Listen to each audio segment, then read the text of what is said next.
The issue of chemicals in the environment is a story about science, politics, and humanity's relationship with the planet. My name is Chris Hughes, independent scientist, and this is the Chemical Journeys podcast.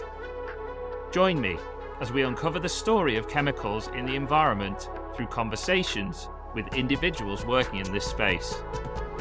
So, let's get started. Hello everyone, and welcome to the Chemical Journeys podcast. Today I'm speaking with Dr. Irene Bramke, who is a Senior Environmental Risk Assessor at AstraZeneca. Irene, thanks for joining me. Thanks for having me, Chris. I will admit straight away that I'm slightly nervous because I'm, of course, familiar with your podcast and I've listened to past episodes and I find myself in highly illustrious company here. So thank you for having me. Oh, no, not at all. You're obviously an expert in environmental fate and risk assessment of chemicals, and you've worked across multiple sectors as well. Whenever we've spoken at CTAC, I've always had really good conversations with you. We talk a lot about topics like persistence and the regulatory frameworks of chemicals. So I'm really glad that you've agreed to join me on the podcast. So perhaps it'd be good, first of all, if you could just tell the audience a little bit about your background and your career journey so far. Oh dear. Okay, you're taking me back. Right. Let me think. So I'm German originally. So I was born in the German Democratic Republic. So many years before the German reunification, and I had a primary and secondary school education very much rooted in science. I then did my first degree at Humboldt University in Berlin in the 1990s. And again, that curriculum was still very much structured to equip young graduates for any career in natural sciences. So it was very broad. There was a lot of chemistry and physics and maths, specifically in the first year of my degree, presumably to scare the softies that were just heading for biology away. But it didn't work. So I finished my degree, and it included a year in research, which I did at the Max Planck Institute for Molecular Plant Physiology in Potsdam-Golm. And I caught the lab bug. So I loved working at the bench and conducting experiments, and I thought that that was going to be my career forever after. I then had the opportunity to be an Erasmus exchange student and went to Imperial College in London for 6 months and fell in love with the UK and decided that I really would like to come back and earn my PhD at a UK university. And I did that, and by 2003 I had achieved that and had also settled in the UK, so I decided to stay. And with a few detours in 2009, I then started as a postdoc on a postdoc position at Syngenta, so a pesticide company. Within a year, I managed to get myself a permanent position there, which was then my route into environmental risk assessment. My background until then was very much in genetics and plant physiology and microbiology and things like that. A tiny touch of medical research on the way somewhere, but really that industry position with the postdoc as an entry point, that was my life for the next 10 years, which I enjoyed very much. And then my family and I decided to relocate out of the UK, and we're now living in the Netherlands. And then that then precipitated a need to find job positions elsewhere. I became a home worker, and since February 2020, I've been working as an environmental risk assessor at AstraZeneca. And that's me in a nutshell. Wow, that is really a very interesting course and a very international course. I guess it's quite common for people working in this field to live and work in many different countries. It's interesting as well that you completed your PhD in 2003 and then you joined AstraZeneca as a postdoc in 2009. So you've obviously been through that kind of working as an academic for a number of years and then making a transition to industry. I hear that discussed a lot these days. Do you have any reflections about it? Yeah, I've been actually reminiscing about that. I picked up a little bit of a postdoc contract straight after my PhD, still at Royal Holloway, University of London, which allowed me to write my PhD up and sort of stay in the laboratory research area. But I then found myself looking for the next opportunity, and I applied for a role as an application scientist in a startup company. They were called Genetics, and they were building picking robots for medical research.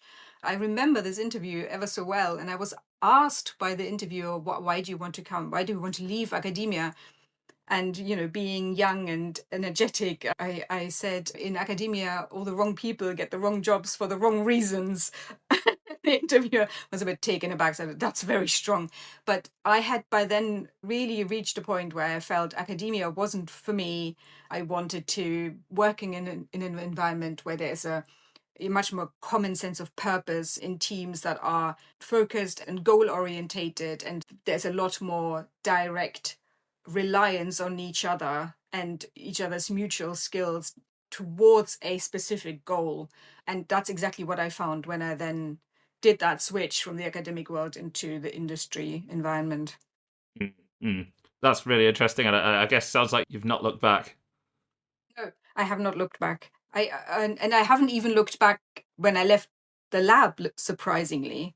Right. So in my first job, I was still at the bench, still, doing wet science, if you like. And even as the postdoc then at Syngenta, I was still conducting experiments. But when I then was offered the permanent position there, that there was very little then that still allowed me to be in the lab. And I was very nervous for a while, thinking I wouldn't know who I was if I wasn't working at the bench. But I've always sort of focused on what are my transferable skills? What is it that I am good at? What is it that I can do that helps, a smaller group of people to achieve their goals? So I haven't looked back, no. No, it sounds like an evolution over time as well. I mean, some people say I was sick to death of the lab, and maybe for you, the lab was kind of your having the tools and things at your disposal gave you that kind of confidence and that comfort, and you eventually grew beyond that. Yes, definitely.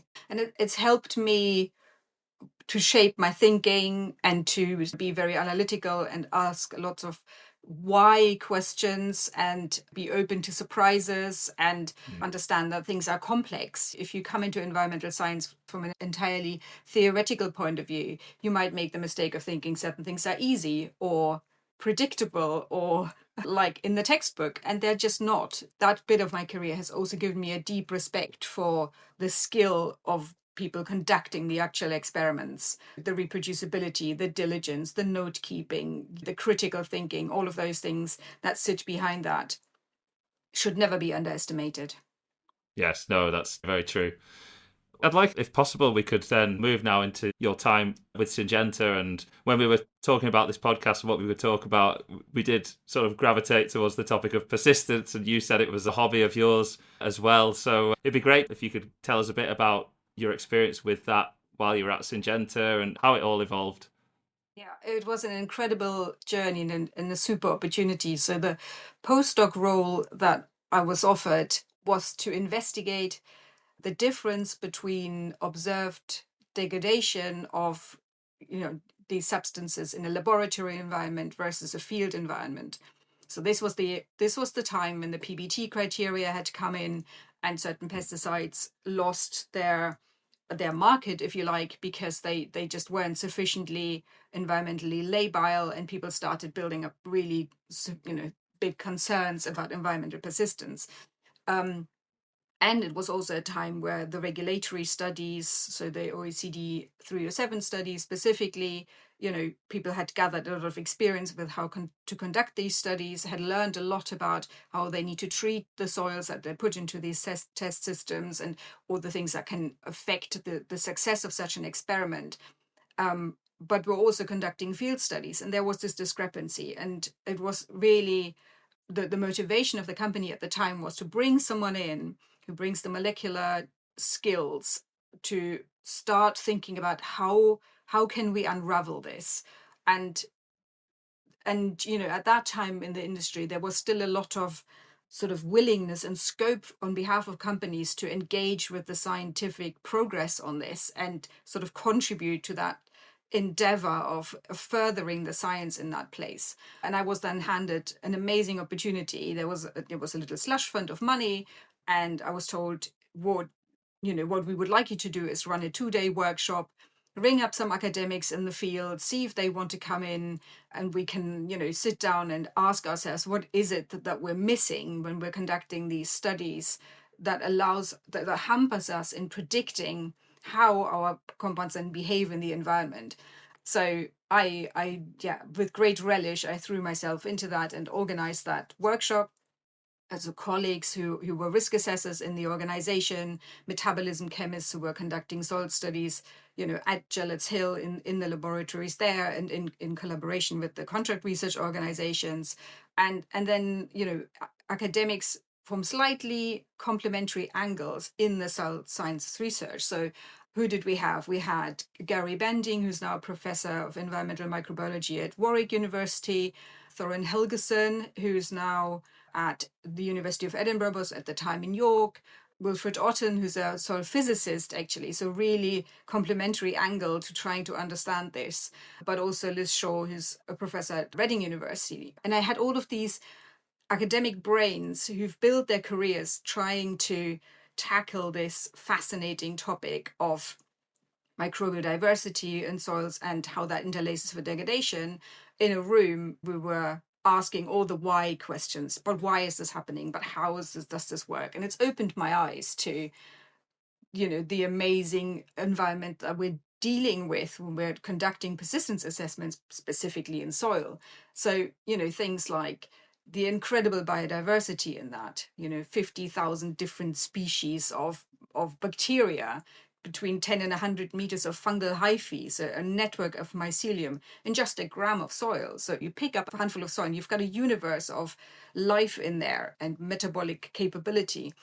But also that a soil is more like a sponge than a solid, right? It has these pore systems in there, and with evapotranspiration, water moves in and out of these pores, which obviously does a lot for the bioavailability of any compounds that are in there, the accessibility for degradation. So I found all of that fascinating, and it's just sparked a lifelong interest for, I used to call this, to think like a microbe, because it's not a scale that we're necessarily, as humans, used to thinking about, right? It's just dirt, but it Yeah. isn't. So that's how I started getting interested in degradation behavior and all the factors that influence how a compound degrades at that time. No, that's really fascinating. I think you touched on something there that when, as scientists, we're confronted with this all the time in our field, I think, in the environmental field, because we like to simplify everything down into concepts and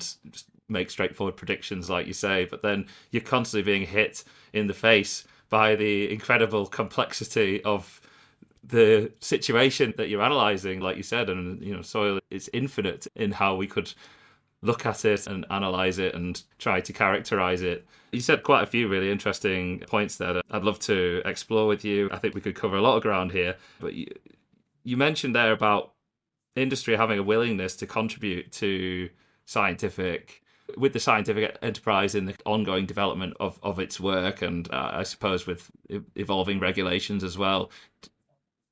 Do you get a sense that may have changed? Yeah, it has definitely changed. Yes. So I think there was a lot of optimism of being able to, like I said, contribute to the science, and then a lot of disappointment when the only direction of travel with the interpretation of the science and the outcomes of studies was towards greater and greater conservatism. And it sort of turned that spirit of curiosity and endeavor to understand the complexity of it all to a looking for the gap, right? So we can't pass this risk assessment. What can we do? What refinement options do we have, right? So it's a different way of thinking about the wider problem. And I think we've lost something as a stakeholder landscape. We've lost something along the ways, right? And we all have our roles to play in this interesting triangle between scientists and industry, scientists and the regulatory authorities, and academic scientists. And it's such a wide range of scientific endeavor that is possible there. Any attempts of excluding part of that landscape from the conversation just baffles me. I don't understand. There's so much room to play.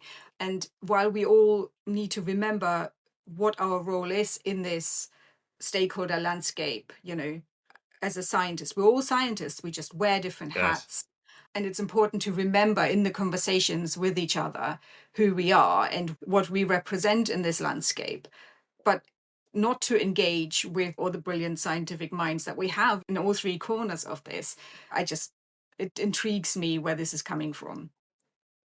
Yes, yes. This topic's come up a few times also on the podcast in terms of discussions around conflicts of interest and what to sort of do about that. But also this disengagement or this kind of demotivation on industry's part that they think it's kind of hopeless to try to engage on this because, thought's going to be dismissed or evidence is going to be thrown out. I think you're right. I've picked up those kind of signals as well. And maybe we'll get into some real examples of that when we talk about persistence, because it has gone through quite an evolution itself, the whole framework and how it's used over the last 20 years.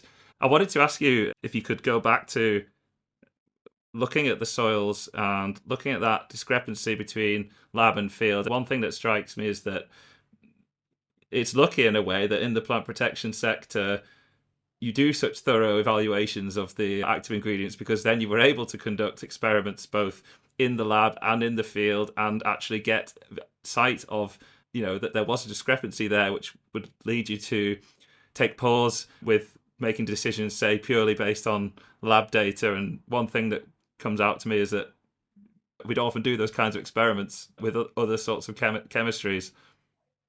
So what can we learn from plant protection products in this area? Yeah.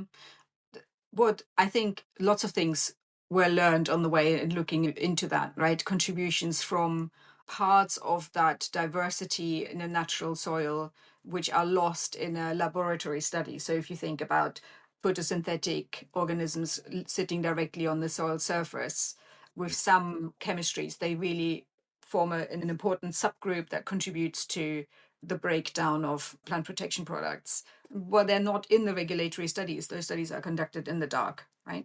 That's number one. Also, fungi, I've already mentioned the mycelial networks in soils and the contribution of fungi to that. There's huge diversity in soil fungal organisms, and the metabolic capability that they have, again, isn't fully understood. But if you think about a laboratory study, those soils are taken out of their natural context. They're dried down to a certain extent because the guidance prescribes they must be sieved down to 2 millimeters sieves in an attempt of making these studies reproducible, but at the same time destroying organisms that under natural conditions would potentially contribute to that degradation. I've already also mentioned the pore structure. So soil pores, they're not there by accident. It is fungi, for instance, that actually terraform that microenvironment. And again, after you've sieved that soil, that's just not the case anymore, right? So a lot of things are now known about that difference between the environment that a compound incurs if you put it into a regulatory study as opposed to under use conditions. And what it has led to is an understanding about the range of the variability of the breakdown half-lives that we're seeing. And it's puzzled a lot of people. There's a school of thought that says it's an inherent property of the compound, its persistence. And that just doesn't gel with then the observation in the real world that half-lives can differ by orders of magnitude. And that scares people. And it's obviously very difficult to square that circle when it then comes to making regulatory decisions. And I appreciate that. But I think as scientists, we are grown up enough by now that we have tools that can embrace that variability rather than saying, Chris, I'm always thinking if something degrades sometimes in some conditions, in some experiments under field conditions, and in others it doesn't, I think that tells you something. But in my view, it doesn't tell you that compound is inherently persistent. Yeah. Well, yeah, it's obviously got the potential to degrade because there it is right before your eyes. And I guess that goes back to the point around conservatism of approaches and, using a precautionary lens on decision making. I've heard it before that it's about what proportion of situations you're protecting with your policy situation. And that was one of the reasons put forward for devaluing the use of sewage treatment plant simulation test data to evaluate substances, because not all wastewater in Europe is connected up to wastewater treatment plants. For instance, they're using septic tanks or other things. So that minority situation was then part of the argument to make a broader policy decision. So I guess this gets to the point that with a lot of this, it is policy driven and values driven rather than necessarily objectively science driven. Yes, and I appreciate that. And I need to always remind myself that, policy decisions are aiming at not always at the same thing, right? So there are compounds that are ultra persistent, something that a mentor in my past used to call brick dust, right? So things that really do not have any liability to environmental breakdown processes. But we need to, and we have ways of conceptualizing that and diagnose what those particularly concerning compounds are. But that is a long cry from a persistence criteria under REACH or CLP, right? So there are compounds being caught under that label of persistent or very persistent that actually do have a certain capacity to be broken down in the environment. When it comes to really understanding risk and identifying the compounds that we ought to be worrying about, a catch-all like that isn't very helpful, okay? Yes. And I think it's an important distinction to make, to say this is a sustainability issue. We're building up trouble here for generations to come. These compounds are ultra persistent. They're going to not ever go away once we've put them into the environment, as opposed to we're trying to understand what the level of risk is under these specific use conditions. It's a different story. Yes. Some of the concern, the rising concern, and that very lively, robust dialogue that we're having in this landscape at the moment, I see those as growing pains. I think I would like to think that as a species, we're growing up and we're realizing we're making a hell of a mess and we should be better than that, right? And it comes then, when it comes to inventing new compounds and developing new compounds, it's a could we, should we question, right? Just because we can do it and we can pass risk assessments and we have a good use case for this substance, perhaps there are reasons why we shouldn't do that, right? But it can't be one size fits all. It's a different consideration. And when it comes to understanding risk, treating something that has reasonable potential to be broken down in the environment needs to be looked at with that information in mind, and not say leans toward the precaution and say, oh, this is just terrible and we shouldn't have it, and whatever use it has is no longer interesting. Yes, it's amazing, I think, that here we are in 2025. We've been arguing about persistence and, in particular, the new hazard class of PMT and PVM, the persistent and mobile chemicals. We've been arguing about that for 7 years now, and we have new criteria in place which use the same frameworks, the same persistence assessment framework. And it does baffle me that we didn't really seem to probe that point around that persistence is not a binary thing. It's not a you are or you aren't persistent. It's a scale. It's about the duration that something hangs around. And yes, we had criteria in the regulation for persistence, but they were developed for this PBT framework for persistent bioaccumulative and toxic chemicals, and they were developed in concert with the criteria for bioaccumulation to address a specific concern which related to those kinds of chemistries.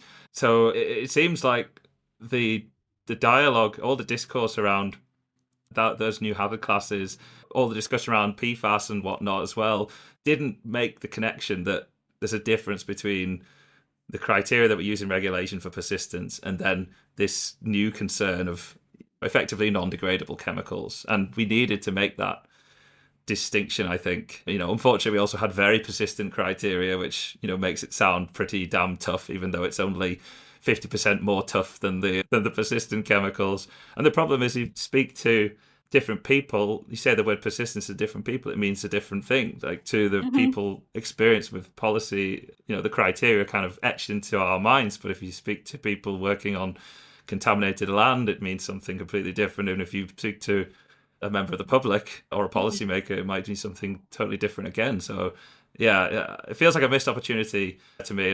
I couldn't agree with you more. And what you said about, the word meaning different things to different people, uh, it dismays me that it's actually become a dirty word. Persistence per se doesn't necessarily have to be a bad thing. If you talk to a soil scientist, they will tell you that soil organic matter, there are some fractions that are incredibly persistent over millennia, and that's a good thing because it locks away more carbon than is in the atmosphere and in current vegetation. So, if that soil organic matter wasn't persistent over millennia, we couldn't do agriculture, and we would have a much greater global warming problem on our hands than we have now. So it always pays to take a step back and think about, what is it that I mean when I make a certain statement, and how is it understood by someone who comes from an adjacent field of science or perhaps isn't a scientist at all. Yes, yeah, because we've had a wild few years in terms of the implementation of new policies and whatnot. To some extent, I think a lot of the decisions have already been taken, and we almost have to live with the consequences now. So I'm thinking about these new criteria that have been introduced. We're now in this process of implementing those through the generation of new data and carrying out assessments. But I think it'll be a while before we see what the ultimate outcomes of that are. Yes. And as you know, together with other environmental risk assessors and led by Jemayana, we've published last year a paper that Mm. actually tries to make a case that perhaps not all chemicals need to be tested for a hazard classification, that perhaps pharmaceutical compounds, for instance, present a special case because our use rates are dependent on regulatory approval, and the amounts of how much of an active pharmaceutical ingredient is going to be used, therefore it has a reasonable level of predictability. The order of magnitudes by which those consumption rates vary is 9 or 10 orders of magnitude. In our risk assessment guidance for pharmaceuticals, for this very reason, we have a predicted surface water concentration limit above which a full risk assessment is required, and below which there's only limited assessment of those compounds for that very reason. It's an incredibly difficult conversation to have for some reason. But if you think about that, at the bottom end of this distribution range, and incidentally, the range of toxicology or toxicological potential of those compounds is just as wide, also varies by roughly 9 to 10 orders of magnitude. There are compounds that are incredibly toxicologically of low potency and used incredibly small amounts. At the bottom end of that consumption range, I've asked ChatGPT to help me work this out, is the 400th of a typical weight of a grain of table salt in an Olympic-sized swimming pool. That's the lowest use of a pharmaceutical. Now, to expend testing capacity and energy and money to evaluate the hazard properties of such a compound, is that warranted? Is that going to bring us any further, given the very low concentrations that substance will ever incur in the environment? My sense is we have really good tools in place to focus on the corners of the chemical space that are concerning, that are used in high rates or are very unpredictable. There are brand new chemistries, but many chemicals have near neighbors already in existence where we do have some understanding of their properties.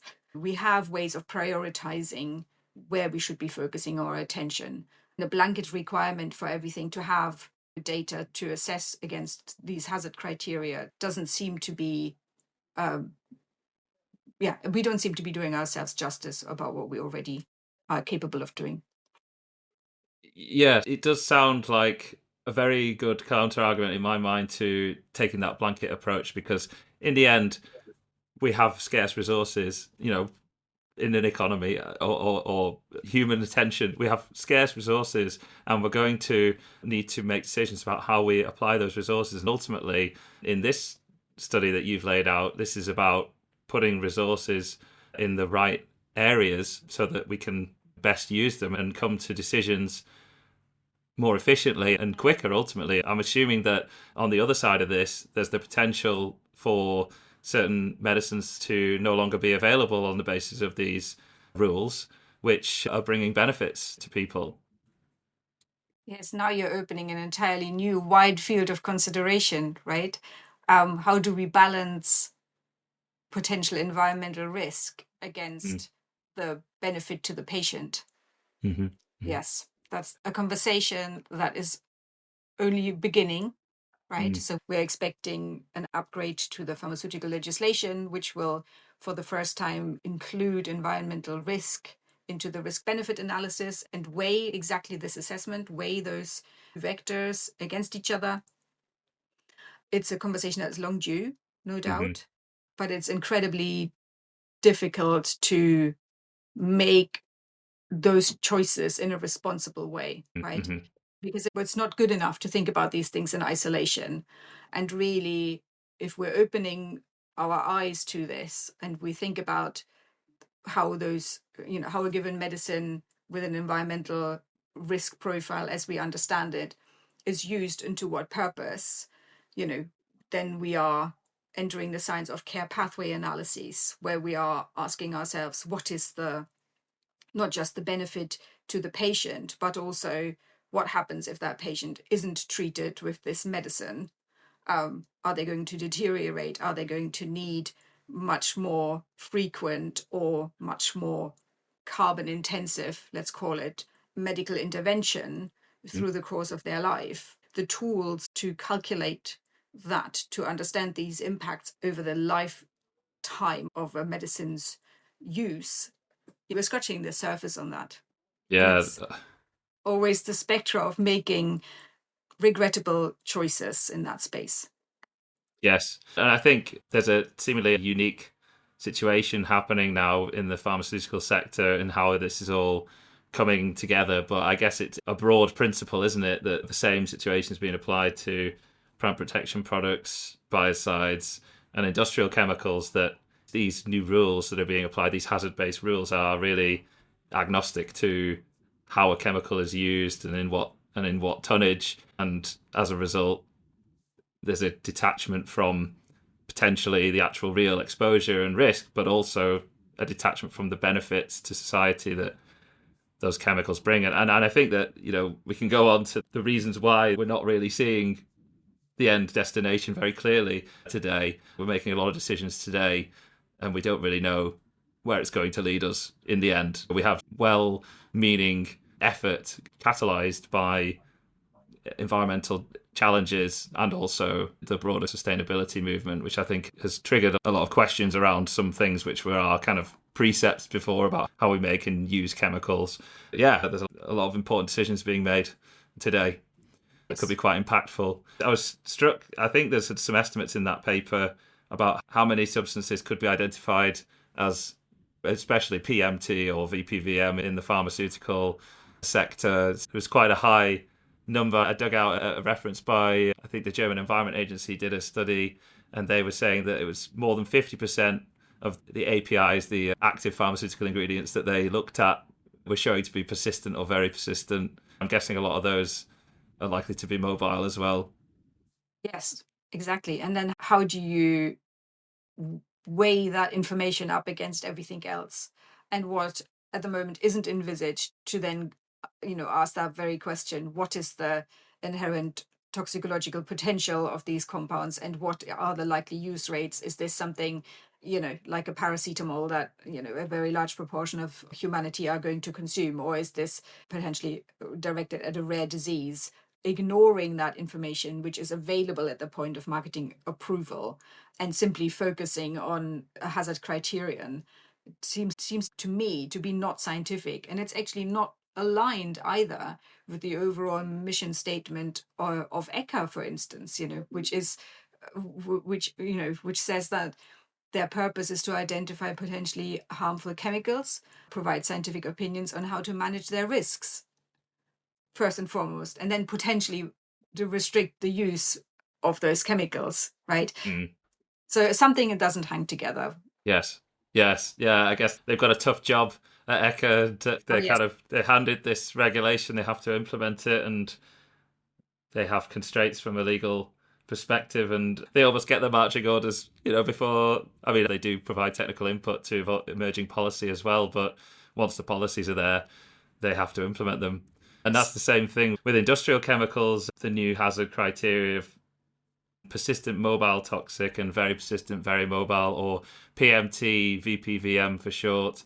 They're here now in terms of that they're implemented in the CLP regulations. So chemicals should be being evaluated and classified according to those new hazards. But the reality is that there simply isn't the data available to do those classifications, neither for mobility nor the persistence. And one of my concerns is that we made that decision to bring those hazard classes in with a very poor view of how many chemicals would actually fulfill the criteria in the end. I understand that at the moment, when the chemical strategy for sustainability was announced, it said quite clearly in there that these hazard classes ultimately would find themselves their way into REACH as classes of substance of very high concern. And if you're a substance of very high concern, then you're on the track towards phase out in Europe and you go through the authorization process. So that seemed a clear statement of ambition in 2020. What I'm struggling to see now is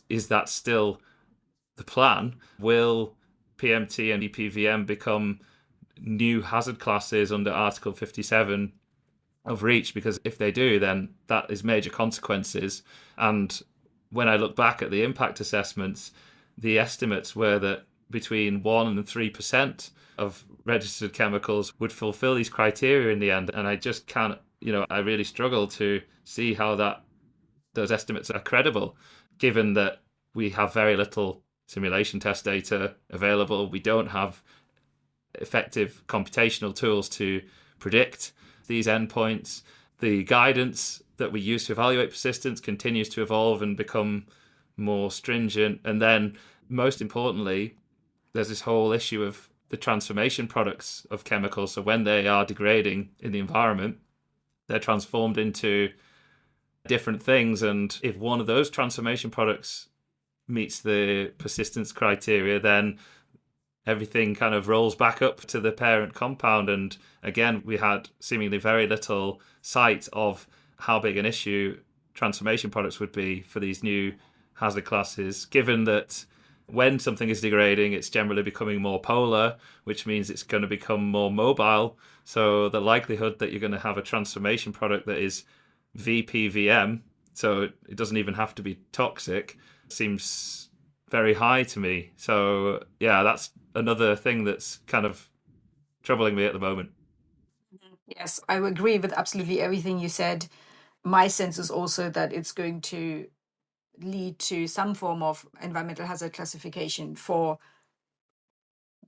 a much, much greater share of compounds than that couple of percent that was envisaged in the first place.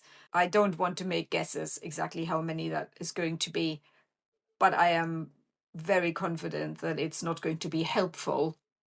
That level of classification that is not going to be helpful in identifying and prioritizing compounds that really deserve very stringent regulatory attention and focus to prevent future harm. Yes. And I think that for the people that want to see more action on chemicals, I can understand their frustration, because I think the progress has been slow, particularly on the REACH side. And there's also been this issue of data gaps and this seeming impasse, because in 2020, there were fewer than 500 simulation tests available for REACH registered chemicals. And there's been a few new ones requested since. If you wanted to run this process through to its end, then there would be a lot more of these tests generated, but they're very expensive, technically challenging to run and to interpret as well. And that's another area that is related to persistence, where I think people are starting to question now, as persistence becomes a more and more important property for the management of chemicals, both from a scientific interest and a policy perspective. I think it's shining a light on the issues of data gaps and also the robustness of the tools themselves. And you spoke there of the issues with soil studies and the environmental realism of some of those tests. And I've seen the same challenges identified also for the aquatic compartments, so the water sediment test, and recently the OECD 309 test has been discussed quite a bit as well. Yes. Oh dear. The OECD 309 test, right? It doesn't make any sense to me how one can hope to understand degradation in surface waters by just harvesting that surface water and putting it into a laboratory study. Surface waters are replenished in terms of their microbial degradation potential from the underlying sediment phase. That is undeniably the case. So I really struggle with the scientific value of an OECD 309 study. An OECD 308 study, so water sediment study, with the limitations of it being conducted at ambient temperature and under the exclusion of light, I think there's quite a bit of information that you can gain from a study like that. But as you already said, it's technically very challenging to do studies like that well. It requires radio-labeled test item, particularly if you really need to also understand the breakdown products that are forming under those conditions. And it is, at the end of the day, Chris, it is only part of the story, right? So in my role at AstraZeneca, I'm looking after the eco-pharmacovigilance program that we have. Jason Snape, who was on your podcast a few episodes back, was in charge when we initiated that program here at the company. I'm looking after that program now. And part of what we do by conducting eco-pharmacovigilance for our substances is to gather data reported in the published peer-reviewed scientific literature on environmental defects of our APIs. And so I have a very good view on what levels active pharmaceutical ingredients that in my role I have responsibility for are being found in the environment. And, that tells me that it isn't simply determined by the persistence of a molecule. It is determined by many factors, and one of the key drivers in that are the use rates. It can surprise nobody that over-the-counter medicines that people are using are also found at higher concentrations in the environment. So, there isn't enough attention being paid, in my view, to all the factors that determine environmental risk, and that environmental occurrence is determined by persistence and by use, and environmental risk then also needs to factor in the ecotoxicological potency of those compounds. And it's even things like the receiving water and the dilution, right? That plays a huge role. The rate at which water is transported in a river can have a very big effect on removing the chemical from the immediate environment in the ocean. I suppose it all depends on the geography as well, right? And within Europe, we have some very, very big rivers, but the UK is to some degree a different story. Well, and also not to forget the wastewater treatment infrastructure that is or isn't in place, right? So it took people by surprise that in environments that were considered reasonably pristine, there were readily detectable levels of active pharmaceutical ingredients in those waters, but that's to do with lack of connectivity to wastewater treatment in certain rural and remote areas. So the other thing that's important to me, Chris, is when it comes to monitoring data, we are still learning about how to do that well. A few years back in 2021, it was spearheaded by Graham Merrington from WCA. A CTAC workshop was instigated to come up with an assessment system for the quality and relevance and reliability of monitoring data. What came out of this was the CREED system, which we then went into great detail in a workshop in Copenhagen in 2022, when we had all come just out of lockdown and were pleased to be with fellow scientists again. And this system was then published in 2024. And what it is a tool to not only look at existing monitoring data and ask yourself, can I use this for the purpose that I want to use it for? Is it relevant to what I'm trying to do? And is it reliable? But it also allows you to record that decision in a transparent way so that others can then see how you've come to that conclusion. And turning it on its head, it actually is a really good guide for someone who's been blessed with funding to conduct some environmental monitoring, to make sure that they're designing their monitoring study in a way that that data really then has optimal usability at the end of the day, and also go to their funding body and say, yes, to do it well costs this much. These are the things that I need to do. Otherwise, we're really wasting money generating information that's no use to anyone. Yeah, no, because there's tons and tons of monitoring data starting to be generated now, and that's giving us a lot of new insights about chemicals in the environment, and we need to try and make sense of all of that. But like you say, the quality of that information is really, really important. And it sounds like Creed made really good steps to focus on that aspect and help to move the whole enterprise forward. So, I'm having lots of conversations about these topics with people in the field and outside of the field. And what strikes me is that often there's a perception that the problem comes from elsewhere, right? It's always easy to speculate what regulators aren't doing or what academic scientists are looking at or choosing to look at, or what industry may or may not be doing. But I think we would all be better off as individual scientists to remember, what is it that I actually know and understand well? And am I scrutinizing my own level of understanding? Or am I taking someone else's word for it? Have I extrapolated beyond my area of expertise? Should I go and learn some more about this? And if my curiosity pinches me, should I then maybe take the time to follow down that route and really learn some more? Or, what valuable conversation can I have with someone in another stakeholder group working on a similar problem to get their point of view? I don't see how else we can really tackle these complex problems in a way that takes us forward.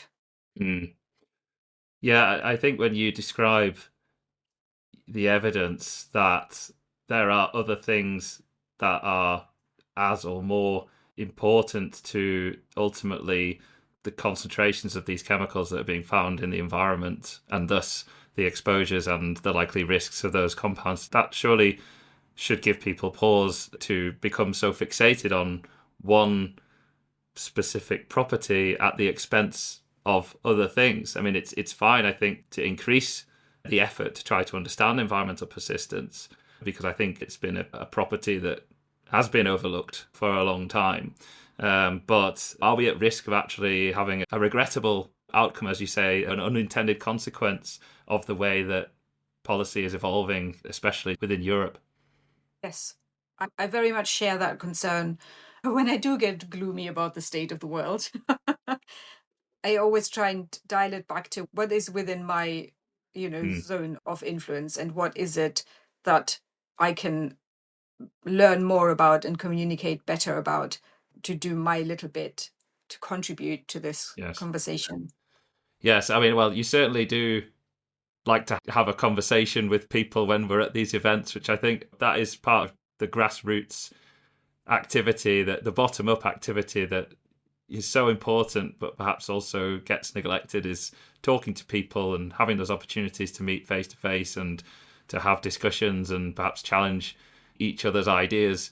Do you see that enough people are having those kinds of discussions in those different fora to try to hash this out? I get the sense that 5 years ago, during perhaps the height of COVID and also the height of the chemical strategy and the so-called green wave in Europe, that the whole kind of concept of risk assessment took a beating, and people have almost given up on defending it as a means of managing the use of chemicals. And something that occurred to me was that our society has evolved over the last decades through the technological progress that's brought us all these different chemicals that we use in daily life and all these different benefits that they bring.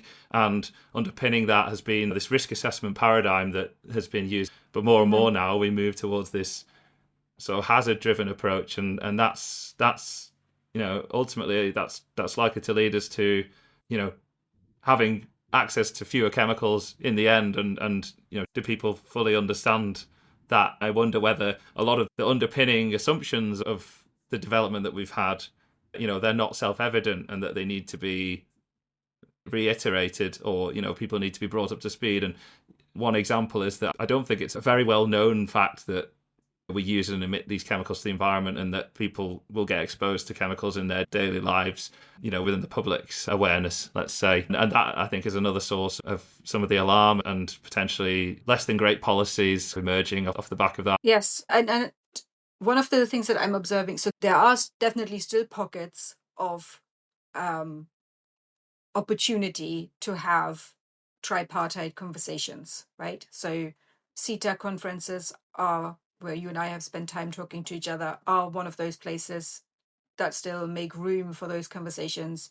But also, for instance, the Premier project that AstraZeneca co-leads together with Radboud University, and that includes academic partners and FPR companies, and in the same conversation, which are about exactly this need to prioritize the focus for pharmaceutical ingredients that, in terms of their level of concern in the environment, right? So those pockets that allow dialogue still exist, right? And it is about trust and respect that enables those conversations, right? I trust you, whichever part of the stakeholder landscape you're coming from, that you come with good intentions, and we've had an opportunity to build this trust, and we've had the opportunity to learn about each other's experience and knowledge that builds respect, right? And only on that basis can those difficult conversations be had.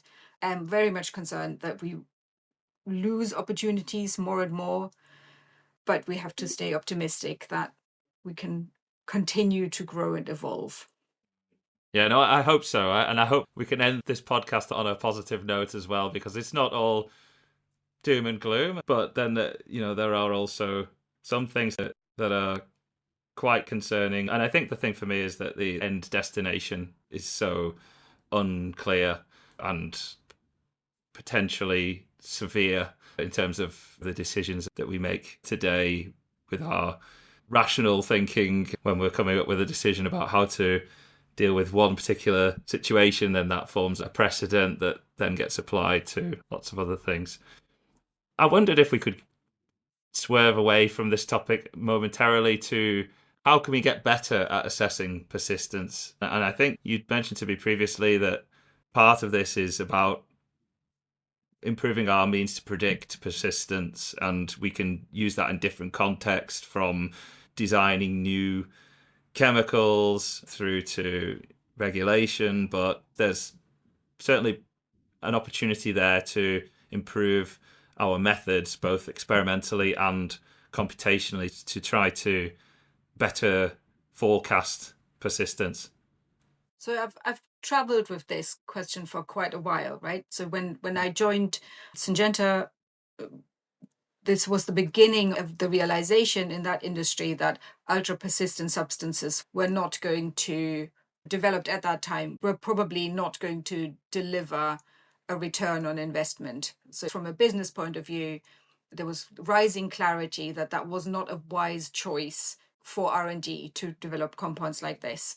And as a consequence of this recognition, there was a willingness to invest in a screening tool to sort of direct the R&D effort into areas of chemistry that were less at risk of being ultra persistent in the environment, right? So it was called RASP, Rapid Assessment of Soil Persistence tool, a 2-week turnaround in 5 grams of soil to compare compounds in terms of their persistence, right? With a full understanding as to the limitations of that. So this was about generating rank orders of candidate compounds under considerations in the R&D project, and feeding that information, this direction, not so great, persistence is a bit high, how about we look over here? So this isn't about telling R&D projects, you can't make that, you can't have, that's a red flag. That's not what it is all about. It is about changing the direction of the super tanker that is an industrial R&D process into a direction with greater chances of success. Okay. So in the pesticide space, there's actually, data available to these companies because they've been doing this for years now on their chemistries to have built predictive models on the basis of that data that allows them to do that reasonably successfully in silico now, right? So in the pesticide space, that information exists and it underpins predictive tools and is used to direct R&D. In the pharmaceutical industry, we're not in that position. The testing for persistence is still almost exclusively done in support of marketing authorization applications. So when we need to construct an environmental risk assessment, when we go to the regulatory authorities and apply for approval for a substance. this richness of data and the applicability domain of the predictive tools that were developed for pesticides, it doesn't quite fit the chemical space for pharmaceuticals. There are some subtle differences between those two groups of compounds. So as a result, the pharmaceutical industry can't actually do that, make that effort at the moment to inform their R&D projects about the potential environmental degradability of the substances that they are pursuing, because we don't have the predictive tools and we don't have a wealth of data that we're already sitting on. Predictive tools are developing, and the science in that space is moving on as well. So at the moment, I'm looking after a young PhD student currently in her first year, Rosine Murphy. She's looked after by Helen Snedden, professor at Sustainable Chemistry in York. And she's going to sort of, for the course of her PhD, use machine learning skills to try and make progress with this. So again, this isn't done in isolation. There's obviously a lot of academic collaboration in that space, but my concern remains that without having a much more significant set of degradation data, and in the case of our industry, it isn't soil, it is really wastewater treatment sludge, that it sort of is the compartment of interest. Without a much more robust and broad data set reaching across the chemical space of pharmaceutical ingredients, we will always be hampered in that space. But like I said, I'm trying to do my little bit in that direction and looking forward to what the future brings in that space. Yeah, that sounds really interesting. And this kind of conceptual challenge of, first of all, obtaining data that we can use, but then finding out how we can make sense of that data and use it to predict the properties of chemicals. Whilst very advanced in some areas, it seems like we've got some work to do in the persistence space, and that should keep us busy for some time. I think part of the challenge as well with industrial chemicals is that we've been heavily dependent on these screening tests, so ready biodegradability tests, which I guess not so much in plant protection products and in pharmaceuticals, but certainly they've been the bread and butter for industrial chemicals. But what we're finding now is that you're fine to use a ready biodegradability test to show that a chemical is not persistent. If it passes that test, then it's considered not persistent. But what do you do with all the chemicals that don't pass that test? And we kind of have this big question mark over all those chemicals now. And I think it goes back as well to some of the challenges with the simulation tests, the paucity of data, and also the cost to generate the data. Using some high throughput or miniaturized designs seem to be where people are looking now. And there's this workshop coming up in Leipzig related to this as well, on modernizing assessment of persistence. So I think that should be an interesting event as well. Seems to have come out of nowhere, I have to say. This suddenly, we've had 15 years worth of reducing and a reductionist approach with our persistence framework, saying, no, you can't do that, and let's refine the guidance here, and let's make this part more conservative. And then all of a sudden, there's this seemingly a realization, also amongst the regulators, and this seemingly renewed openness to look at different ways to address this property.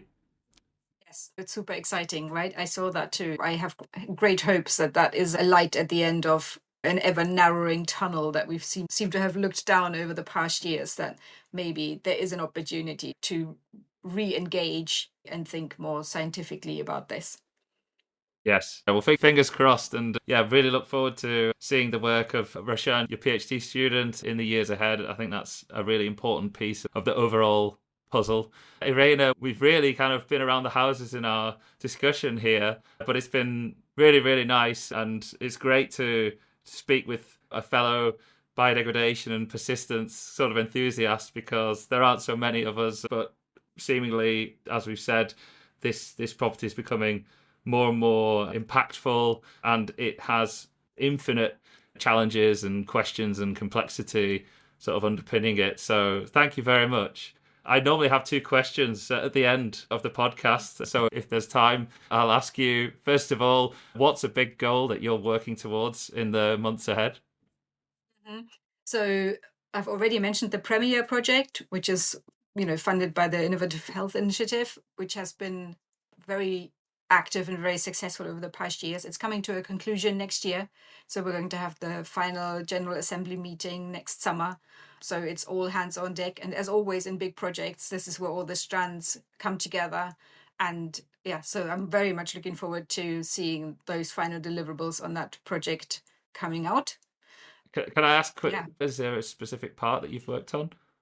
Yeah, so in one of the work packages, we were looking at sustainable by design approaches specifically for active pharmaceutical ingredients and have developed some very detailed concepts on how one might go about persuading a pharmaceutical company to consider environmental properties for active pharmaceutical ingredients in development right from the get-go of the research effort. And that was really, really good fun. I was able to apply certain things that I'd learned in the pesticide world, but rethink about them for the context of a pharmaceutical active ingredient. Oh, very nice. No, I look forward to seeing all that work as it comes together. If you had to give yourself or somebody else starting out in their career today one piece of advice, what would it be? Oh, sector hop is my advice. If you are a young scientist in your first degree or in your PhD and you're wondering what to do with all this learning that you're absorbing while studying, I would encourage you to sector hop. People who have worked at a regulatory authority and have then gone back into academia or have come out of academia and gone into a regulatory authority, just to see those different angles. If we have young scientists who do this, go on this journey of experience and grow up understanding what it means to be in those respective stakeholder groups, I think that would be amazing in terms of breaking down some of those siloed approaches to thinking or barriers to conversation and joint progress. Oh, thank you, Irene. That's a great one. Okay, well, thank you very much. And thank you to everyone who's been listening. Your time's really precious. And so I'm really grateful that you've spent it with us. If you've enjoyed this, please like, comment, subscribe, and spread the word about the Chemical Journeys podcast. Irene, thank you.